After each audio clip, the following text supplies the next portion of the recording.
Bismillahirrahmanirrahim. Assalamualaikum warahmatullahi wabarakatuh. Selamat datang. Hari ini kita akan mengawali pembahasan mendalam mengenai salah satu ibadah hati yang sangat agung, yaitu tafakur.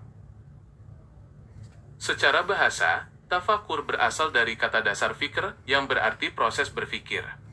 Secara terminologi, tafakur adalah mengarahkan hati dan pikiran untuk merenungkan tanda-tanda kebesaran Allah Subhanahu wa Ta'ala, ayat-ayatnya, serta nikmatnya, yang kemudian menghasilkan makrifat dan kecintaan kepadanya.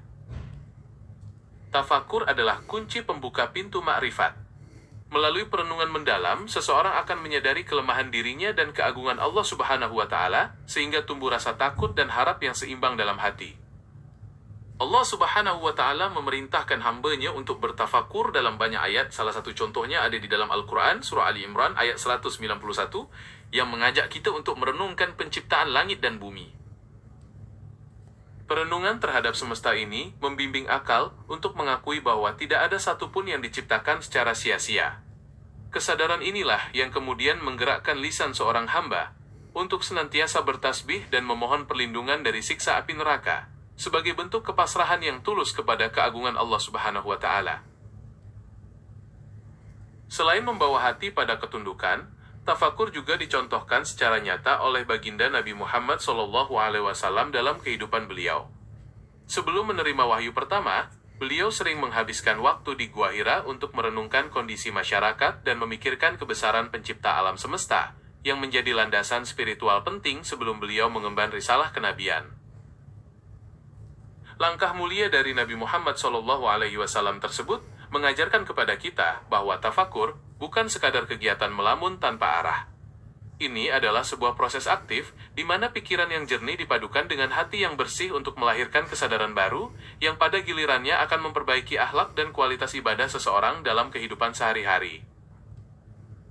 Para ulama terdahulu juga sangat menekankan pentingnya amalan ini, bahkan sebagian dari mereka menyatakan bahwa bertafakur sesaat itu bisa lebih utama daripada ibadah sunnah semalam suntuk. Hal ini dikarenakan tafakur mampu menyentuh akar dari keyakinan, mengubah cara pandang seseorang terhadap dunia, dan menanamkan rasa takut yang mendalam kepada Allah Subhanahu wa Ta'ala secara instan, sesuatu yang terkadang belum tentu dicapai hanya dengan gerakan fisik ibadah tanpa penghayatan. Oleh karena itu, jika kita ingin memulai kebiasaan mulia ini, hal terkecil yang bisa kita lakukan adalah dengan merenungi diri kita sendiri terlebih dahulu. Mengamati bagaimana setiap organ tubuh kita berfungsi dengan begitu sempurna, tanpa pernah kita perintahkan, merupakan tanda nyata akan kasih sayang dan kebesaran Allah Subhanahu wa Ta'ala yang sangat dekat dengan kehidupan kita sehari-hari.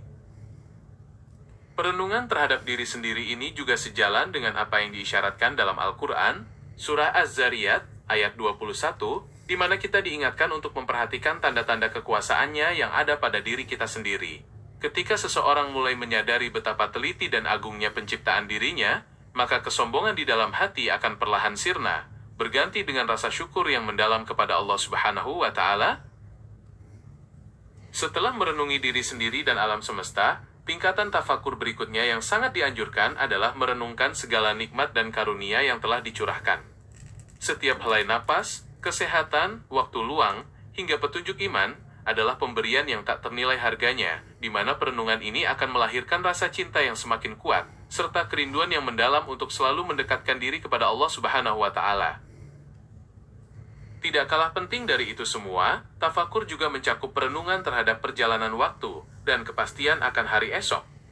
Mengingat bahwa kehidupan di dunia ini hanyalah sementara, dan setiap manusia akan kembali menghadap Sang Pencipta, akan mendorong seseorang untuk selalu memperbarui tobatnya, dan mempersiapkan bekal amal soleh yang terbaik demi meraih keridhaan Allah Subhanahu wa Ta'ala di akhirat kelak. Sebagai penutup dari rangkaian perenungan ini, penting bagi kita untuk menyadari bahwa buah tertinggi dari tafakur adalah perubahan nyata dalam tindakan. Ketika hati telah dipenuhi dengan rasa takjub akan kebesaran Allah Subhanahu wa Ta'ala dan lisan senantiasa bersolawat kepada Nabi Muhammad SAW, maka seluruh anggota badan akan lebih ringan untuk melangkah dalam ketaatan dan menjauhi segala larangannya. Melalui konsistensi dalam bertafakur, seseorang juga akan sampai pada tingkat kedamaian hati yang sejati, atau yang sering disebut dengan tumaninah. Ketika pikiran dan hati selalu dikembalikan pada keagungan Allah Subhanahu wa Ta'ala dalam setiap peristiwa kehidupan, maka segala kecemasan terhadap urusan duniawi akan mengecil, karena ia tahu bahwa segala sesuatu berada di bawah kendali dan kasih sayangnya yang mutlak. Pada akhirnya, tafakur adalah sebuah perjalanan spiritual yang tidak pernah berhenti. Sepanjang hayatnya, seorang mukmin akan terus menemukan hikmat-hikmat baru yang memperkaya jiwanya, membimbingnya untuk menjadi pribadi yang lebih baik, bersyukur, dan istiqomah dalam ketaatan hingga akhir hayatnya. Semoga setiap perenungan yang kita lakukan menjadi pelita yang menerangi hati, mengikis karat kelalaian, dan menuntun langkah kita menuju ridha Allah Subhanahu wa Ta'ala. Dengan bertafakur, kita membangun jembatan kokoh yang menghubungkan kefanaan dunia dengan keabadian akhirat, meraih kedamaian sejati dalam dekapan tauhid. Wabillahi taufiq wal hidayah. Wassalamualaikum warahmatullahi wabarakatuh.